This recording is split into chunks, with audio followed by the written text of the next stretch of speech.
अजीज़ान मन आपको आपके भाई आदिल राजा का सलाम पहुंचे। अजीज़ान मन नंगा बादशाह इंतहाई मुश्किल के अंदर है। एक तरफ तो उसको नोटिफिकेशन चाहिए, क्यों चाहिए उसके ऊपर भी बात करते हैं।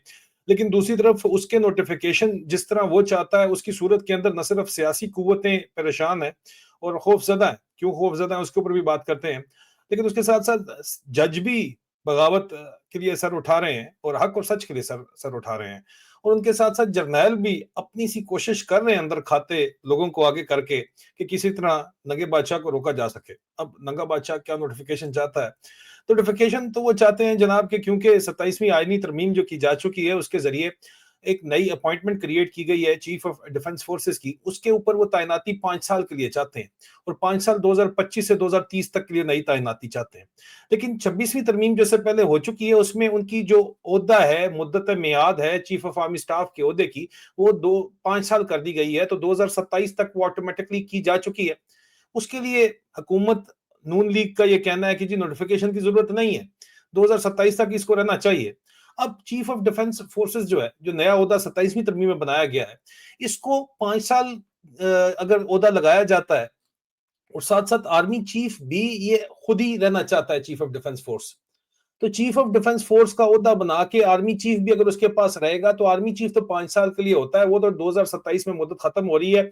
सीडीएफ चाहता है कि सीडीएफ की ओहदे के ऊपर जो है उसकी 2030 तक अपॉइंटमेंट रहे, तो दरमियान में आर्मी चीफ फिर क्या कोई और लगेगा? और अगर सीडीएफ आर्मी चीफ लग जाता है तो वो सीडीएफ सिर्फ एक कठपुतली होगी, हवा में वो पतंग होगी जो मुशर्रफ की तरह थी। जनरल मुशर्रफ ने जो ही आर्मी चीफ दूसरा लगाया, खुद सदर पाकिस्तान बना, 2 साल के अंदर उन्होंने उनको फारग किया, उन्होंने कहा चलो अब आगे लगो। अब जो नवाब बादशाह है वो तो यही चाहता है कि अरशद शरीफ ने जो बताया था, जो कॉन्सेप्ट अरशद शरीफ शहीद ने बताया था नंगे बादशाह का, कि वो खुद नंगा है और पूरे शहर को नजर आ रहा है, लेकिन खुद वो नंगा समझता नहीं है खुद को।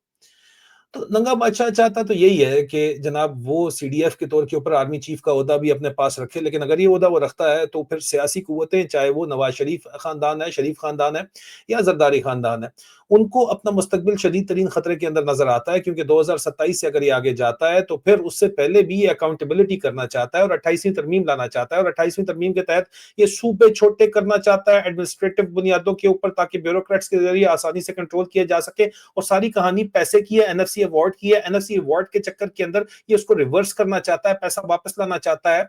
और क्योंकि 27वीं तरमीम के अंदर आपको ब्रेकिंग न्यूज मैंने दे दी थी, और ब्रेकिंग न्यूज अगर आपने अभी तक नहीं देखी तो ये लाजमी ये वाली जो ब्रेकिंग न्यूज है इसको देख लीजिएगा। ये जो ब्रेकिंग न्यूज का जो थंबनेल है ये आपको असल में ये डायनेमिक समझा रहा है कि यहाँ पे नंगा बादशाह जो है वो किस तरह मामलात को कंट्रोल करना चाहता है। इन डायनेमिक्स के अंदर जो आपको बात समझनी है वो ये है कि टीएलपी के, मैंने आपको ब्रेकिंग न्यूज में बताया था, क्यादत को छोड़ने का प्लान किया जा रहा है। खामोशी से टीएलपी के जो लोग गिरफ्तार थे उनको एक एक करके छोड़ा जा रहा है। अब टीएलबी का जो मुमताज कादरी मॉडल है उसको इम्प्लाई करके जो सलमान तासीर साहब के ऊपर इम्प्लाई किया गया था, वो कोई बाय डिजाइन तो नहीं था, लेकिन वो एक अपॉर्चुनिटी थी जो क्रिएट होगी, जिसका फायदा टीएलपी ने भी उठाया और जारी बात है कि टीएलपी के बैकर्स ने भी उठाया, जो कि आईएसआई के अंदर मौजूद थे, जो लिफाफे बांटते जनरल फैज हमीद जब डीजी रेंजर पंजाब थे देखे गए थे, और उसके बाद भी इनके तल्लुकात वाकई तो मैं खुद ऐनी शाहिद हूं कि रहे हैं, हमेशा से राब्ते रहे हैं साद रिजवी के खास तौर के ऊपर। अब इनको इस्तेमाल करके डराया जा रहा है नवाज शरीफ को, मरियम नवाज को, सदर जरदारी को, बिलावल जरदारी भुट्टो को, कि यार तुम्हें हम जो है वो इनके टीएलपी वाले तुम्हारे आगे छोड़ेंगे, तुम्हें सूबे छोटे करवाने ही करवाने पड़ेंगे और तुम्हें नेशनल फाइनेंस कमीशन का जो अवार्ड है वो रिवर्स करना पड़ेगा, ताकि पैसों का कंट्रोल हमारे पास आए और उसके बाद हम अगली गेम करें। लेकिन सियासी कुव्वतों को मसला ये है, जरदारी खानदान, शरीफ खानदान को मसला ये है कि अगर इसको जाने दिया आगे, इसको खुली छूट दे दी, तो ये तो हमें भी नहीं छोड़ेगा आके, ये हमारे पीछे आएगा। और उन्होंने अपना they put there foot down, जो कि 27वीं तरमीम में वाज़े तौर के ऊपर नजर आया कि छोटे सूबों वाला इन्होंने काम रोक दिया। मैंने इसके ऊपर मुसलसल रिपोर्टिंग करता रहा हूं, मेरी तमाम खबरों की तस्दीक 27वीं तरमीम के अंदर थी। लोग कह रहे थे कोई तरमीम शर्मीम नहीं है, कौन सी तरमीम है, आखिरकार तरमीम हो गई। 26वीं पे भी आपको ब्रेकिंग न्यूज दी थी, 27वीं पे दिया था और आपको बताया था कि सूबों के पीछे जाएंगे, जाना शुरू हो गए हैं, और एनएफसी अवार्ड रिवर्स करेंगे, उसके पीछे जाना शुरू हो गए, और अदालतों को सिर्फ और सिर्फ ये जीएचक्यू के एक कहना ये चाहिए, जो इस वक्त अगली जो बात चल रही है इस वक्त, उसके ऊपर पहले बात कर लूं फिर आता हूं। इस पे मैं वापस आऊंगा जरूर, क्योंकि जजों का तो आपको समझ आ गया, जजों ने तो जो है वो उठा लिया, यहाँ पे अलमे बगावत ही है। इस्लामाबाद हाई कोर्ट के 4 जज साहिबान ने वाजे तौर के ऊपर यहाँ पे ये पिटिशन की है।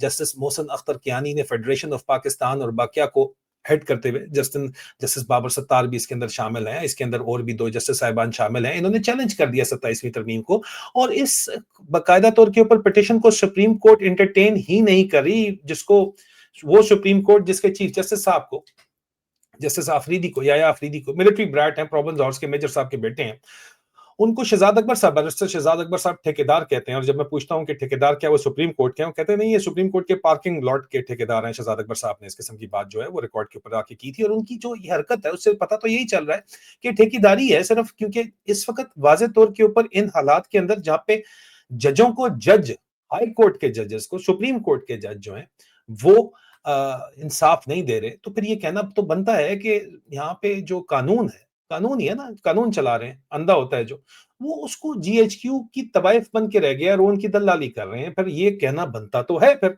मैं तो जाती तौर के ऊपर अगर ये कहूंगा तो ये इतना खास सख्त बात नहीं है, लेकिन इसके साथ जजों ने तो अपना दिखा दिया और बड़ा लेट दिखाया है। अब जजेस इस्तीफे दे रहे हैं, ठीक है, उसके ऊपर भी बैन अवी प्रेशर इनके ऊपर पड़ रहा है।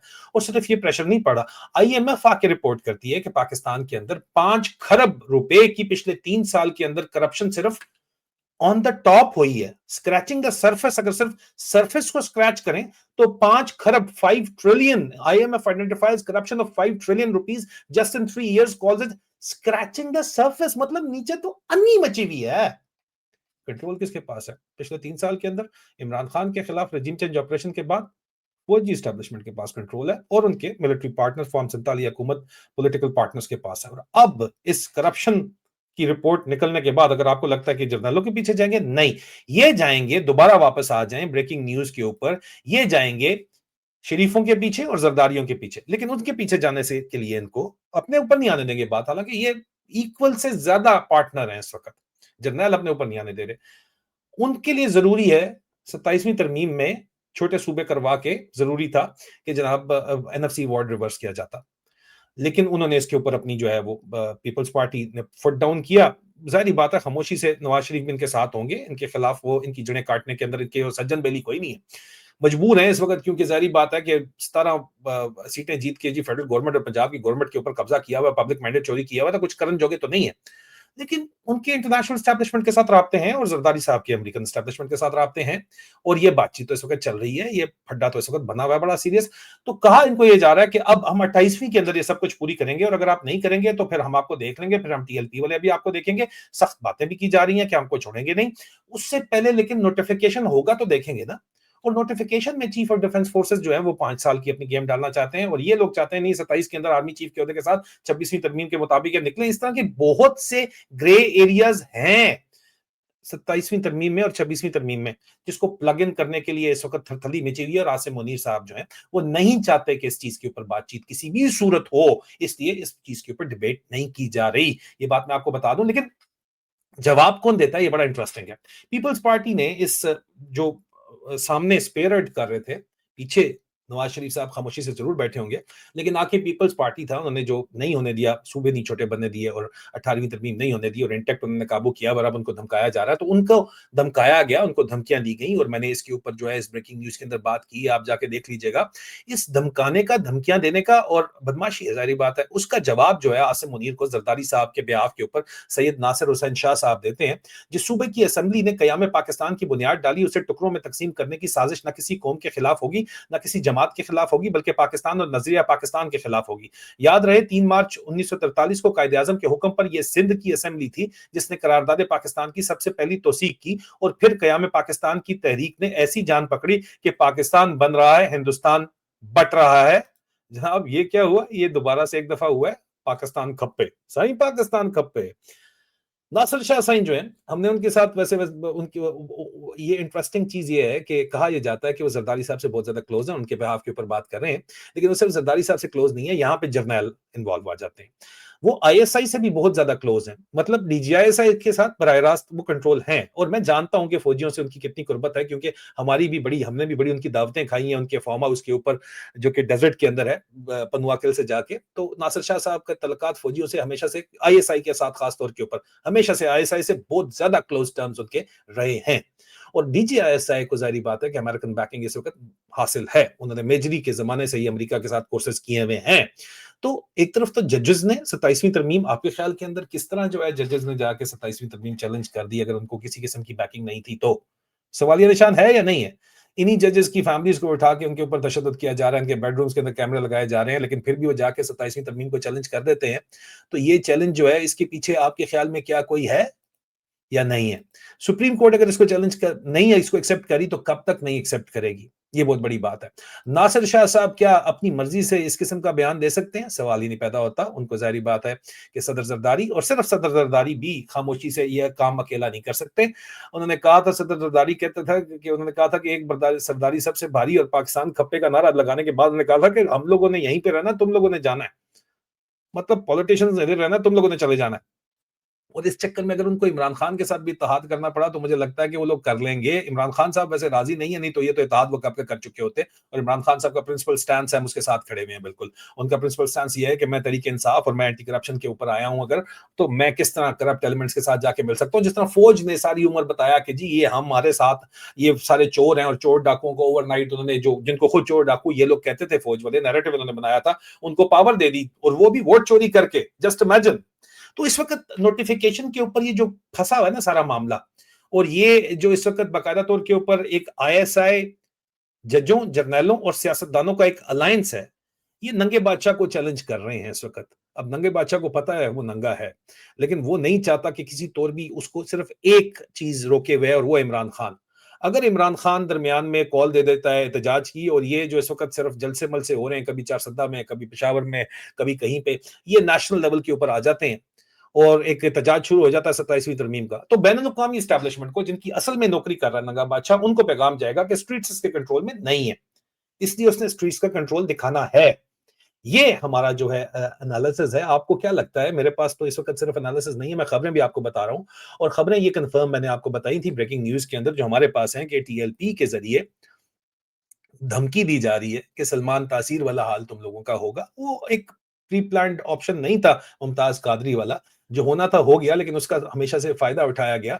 और जाहिर बात है कि हमेशा पाकिस्तान में प्रॉक्सीज को इस्तेमाल किया जाता है और रिलीजियस फंडामेंटलिज्म को इस्तेमाल किया जाता है, इसमें किसी किस्म का कोई शक नहीं है। अपने कमेंट से आगाह कीजिएगा, और आप क्या चाहते हैं कि मजीद इसके ऊपर खबरें आएंगी तो मैं आपको जरूर बताऊंगा, लेकिन नोटिफिकेशन क्यों जरूरी है, ये उसकी वजह है नोटिफिकेशन। और झगड़ा सिर्फ दोबारा यहाँ पे जो है वो 2027 और 2030 का चल रहा है।